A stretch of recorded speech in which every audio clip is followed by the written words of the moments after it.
Hey guys, welcome back again to a new video. This is the fifth day of my 9-round over the board tournament, which I'm playing currently. So I had 2 points out of 5 games. Well, seeing as who I've played, I'm not too unhappy with it. For my second over the board tournament in my life. Today I was paired with a woman I know from my local chess club. We played together in the Monday competition. She's rated 1335. So on paper I should be able to beat her. I normally do, but yeah, I always say you need to do it. You never know what can happen. She can stunt. I can stunt against higher rated. She can stunt against me. So even though I should be able to win, I needed to deliver. So let's see what happens. Did I deliver or not? I'm playing with black, second day in a row playing with black. So he comes out with the e-pawn. Knights out, 4 knights defense. She's not much of a Halloween gambit. I don't think she's someone who goes for all kind of tricky lines. So I was feeling fairly safe with bringing my knights out. If she would go for the Halloween, if you're not sure what it is, go check it out. Just Google or type in on YouTube Halloween Gambit. You sacrifice your knight, and then you start pushing the pawns, and you bring my knights back to the starting square, and yeah, you basically gambited a knight for a good center. But I assume she wouldn't notice. She wouldn't notice these lines. I think she's, as far as I know her, I might know. I'm not sure this is the truth, but she plays, yeah, trying to play solid, not very gambity and tricky and trap style. So yeah, castle, castle. I did analyze this game again with with the grandmaster, the Dutch grandmaster. But purely, I thought I played a pretty solid game. But there were a couple of moments where I thought I maybe could have played a little bit different. And if I would have played a stronger opponent, I still might have gotten into some kind of trouble. So if there's any moment in this review where the grandmaster mentioned something really important, I'll let you know. But he was quite happy with my game overall. I made a few mistakes, one big mistake, but it didn't cost me the game. Okay, yeah, I didn't want the knight coming in here and trapping my, well, not trapping, but exchanging the knights. Yeah, so this person was, as I said, on paper I should be able to beat her. So I didn't want to trade off too many pieces and maybe get into like a drawish endgame. So I wanted to keep all the pieces on the board as much as you possibly could. So I thought like escape square for the bishop if she wants to attack it. Grandmaster agreed with it. He thought this was a passive move, but Stockfish doesn't mind. So Stockfish actually already says go back, but I didn't see the reason to. But yeah, Grandmaster didn't like this for my opponent, and he liked my move. Yeah, looking at this knight, and if he takes me, I have a strong bishop in the center, and this isn't doing anywhere. And yeah, maybe he could even, yeah. Anyway, so he liked it. He's like a not an aggressive player, but like get your stuff in the center, and that's where they do their work. And sometimes I'm a little bit too passive and keeping my pieces on the last 3 ranks defending. But he emphasized to me like get them more into the center. They do their work in the center. So he liked it that I brought my knight out here. And Stoffels agrees, it's the best move. And then, yeah, this is something I really need to get used to. Obviously, this is, I'm not sure if it's the worst move, but this knight is being attacked. It's defended by the queen, but if I can bring my bishop here, it's pinned. And then I can say, and yeah, But I said to my grandmaster, but if I, he said, he recommended to do this, go with your bishop to g4. But then I said, like, but I'm hanging a pawn. But he said, like, sometimes hanging a pawn is not as important as the attack. It doesn't look also at the rook, but you can move it away. So he said, like, it's perfectly fine to drop a pawn for opening up the king's house, the castle. Yeah, that's just me being a little bit too cautious. I'm always trying to defend everything before I make a move. So yeah, it'll come with time and experience and many games. So I tried to get rid of the bishop, but in this way, that's what the grandmaster said. Now I'm pinning it, but he can bring back defense. And obviously, when he was here, he couldn't bring in the defense. I could open up the castle, but now I cannot anymore because it's defended by the bishop. I brought my queen out here. There's a reason for it, but the grandmaster and Stockfish don't like it. Yeah, Stockfish there's not particularly what the grandmaster specifically uh, emphasized on, like take the bishop, take the bishop, take the bishop. Which Stockfish will do, Stockfish will, I think, move after move will say get the bishop. Um, but he said like this queen can be becoming a bit of a danger. But we didn't really go into full length because obviously like there's a lot of people in the queue wanting their game to be analyzed. So you can only go into into a few lines and stuff. But I told them like I just because I lost pieces to Tricky where if I don't have my queen here, they can take my knight and I take the bishop and they take it back and they won a piece. So I said like I just wanted to defend this piece twice. So if he takes me, I can just recapture the bishop. And yes, he can take me, and I can either take it with the queen or the knight, and it at least would be equal. I didn't want to trade off too many pieces, but I obviously didn't want to lose a piece. Anyway, there was a better move, but I didn't see it. Well, I didn't go for it. I didn't see it, didn't go for it. Yeah, see, still wanted to take out the bishop. Maybe Stockfish and other people also say bishops are a little bit stronger than knights. So if you get the chance, trade up the bishops. Trade a bishop for a knight. Yeah, I guess so. Yeah, this wasn't the right move, and the grandmaster agreed.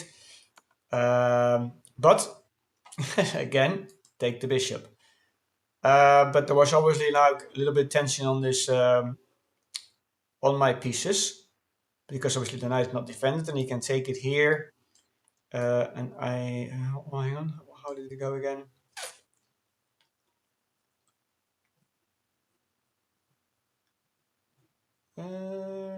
Oh, this bishop is attacked twice. Attacked by the knight and the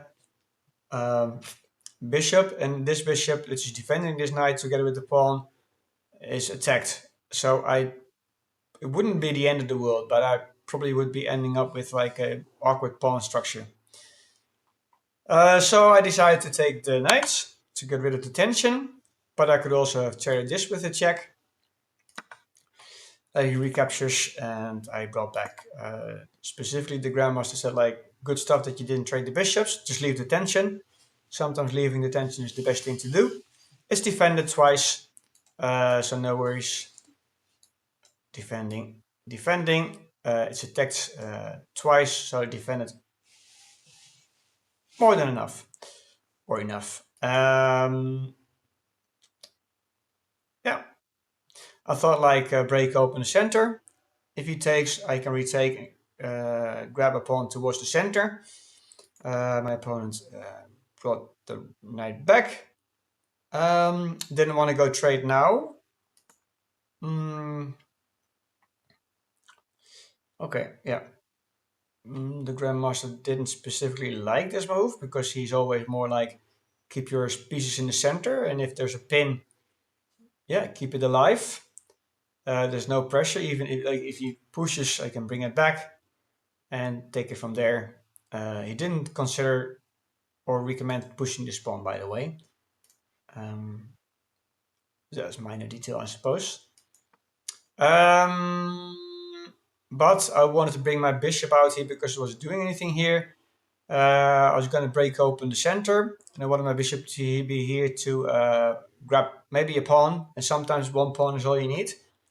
And I think it actually does work that way. This is a not really good move, even though it's got a nice position, but my opponent can just bring the knight back and it's attacked twice, and I'd be getting a pretty awkward pawn center. So I brought it back. But yeah, Grandmaster agreed on this trade down. But that's the whole thing. I didn't want to trade down because, yeah, as I said before in this review, I wanted to win, not go for a draw. So I wanted to keep the pieces on the board. That's the reason why I brought it back. Okay, and this is a mistake. And I realized it when she did it, because now I can... well, there's a couple of things you can do here.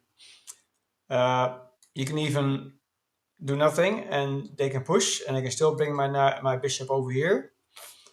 Or even, like if she pushes, I take, they take, and then bring it out here. No worries.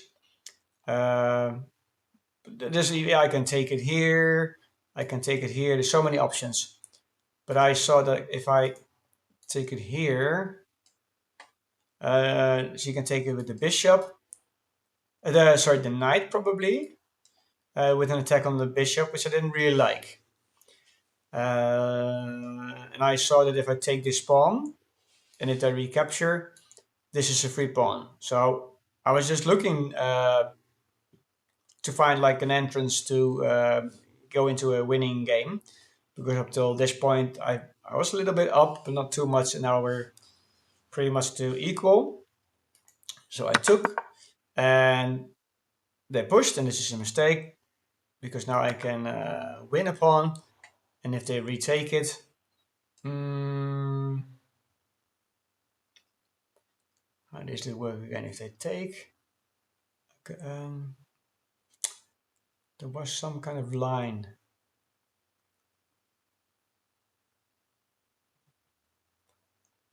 I've got one. Yeah, that didn't work. So if they would take, okay, then I can attack the rook or even bring it here. Yeah, okay, so yeah, I did see that I could have an escape square, but she pushed. Yeah, she pushed. Yeah, she pushed. And I took, but she didn't take. And this is just a blunder. I think she was thinking about the pawn, and I've done this so many times. You don't want to give up another pawn, but hang on. Yeah, even if she wouldn't have pushed it, I could take this pawn and she could just recapture. Yeah, I think that's maybe the reason why she's sitting at 1335 and not higher, because with this, you're trapping your bishop. I'm winning a pawn, so now I'm 3 pawns up and ready to take a bishop. Yes, I'm going to lose a pawn, but so I'm 2 pawns up and a bishop. Nothing she can do. Only thing I was a little bit worried about that rather than taking, he might be sacrificing the bishop. I take, and we trade off pieces, and he gets his rook into for some play maybe. But I thought then she'd have to, yeah, pretty much sacrifice another piece. But it's really took with the queen. I just thought like I have a pass pawn. Let's see if we can push it.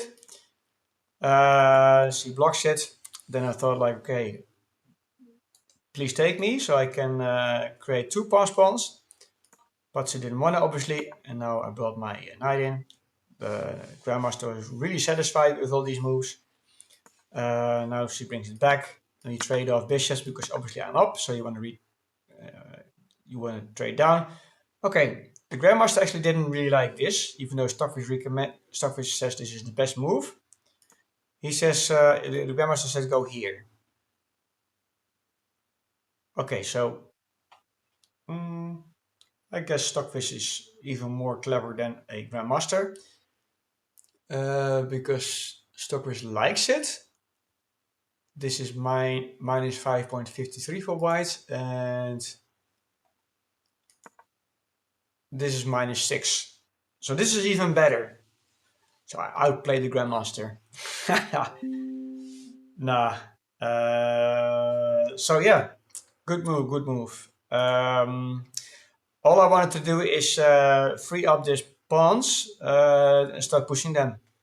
Because even though I'm up, queens are on the board, rooks are on the board, there's a funky nightmare on the board. I thought like let's push the pawns and yeah, seal the deal. So now I needed to get the bishop out here somewhere with the tempo on the queen, so I can start pushing the pawns. Yeah, this is what happened. And he stepped out of the way for whatever reason. Oh, hang on. Oh, we're still here? Yeah, something went wrong with the computer. Then I started pushing the pawn. Just needed to prevent any kind of. I didn't want to have any potential for any counterplay. Okay, so we're trading off the pieces, trading up the rooks. I'm really happy with it because obviously you want to trade down when you're up, and the less pieces on the board, the more likely that your pawn push is going to be successful.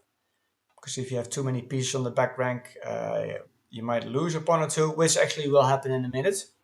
I'm going to lose one of them pawns, but not too bad. I'm up so much.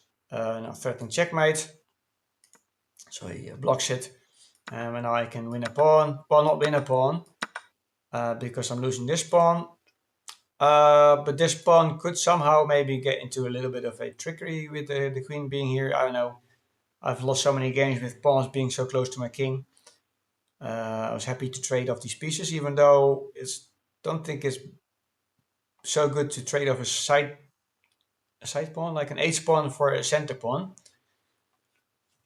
But I thought like I'm up so much, let's just go for it. And then he gave a check, and then I was like, oh, hang on, a nice check. It was actually the best move according to Stockfish, but it doesn't really do anything. And I wanted to prevent this pawn, but then I saw like a nice.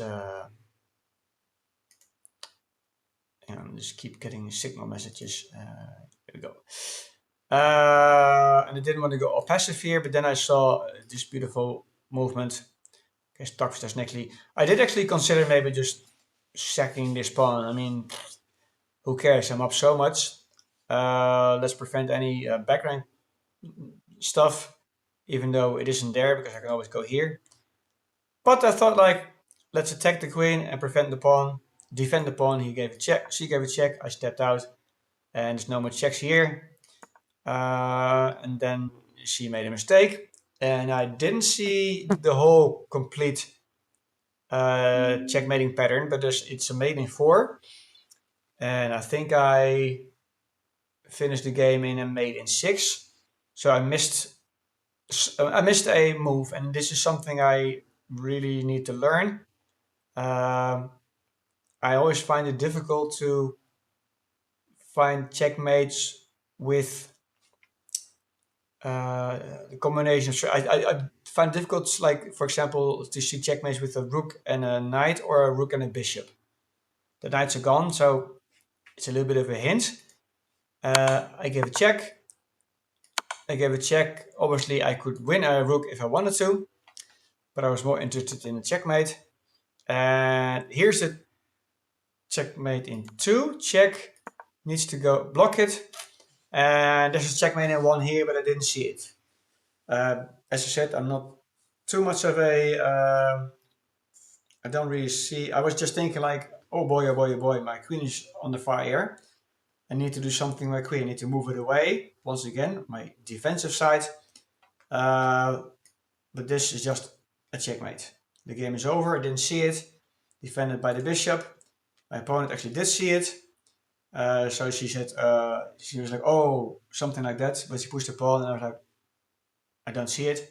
And even analyzing with the grandmaster, he said like, this is a checkmate. There's a mate in 1, and I was like, huh? I don't see it. He said, "Well, look at the bishop." I was like, "It's bishop.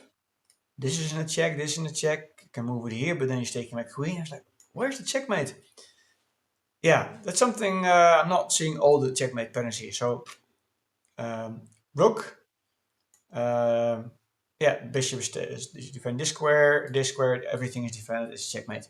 Didn't see it, but brought my queen over here.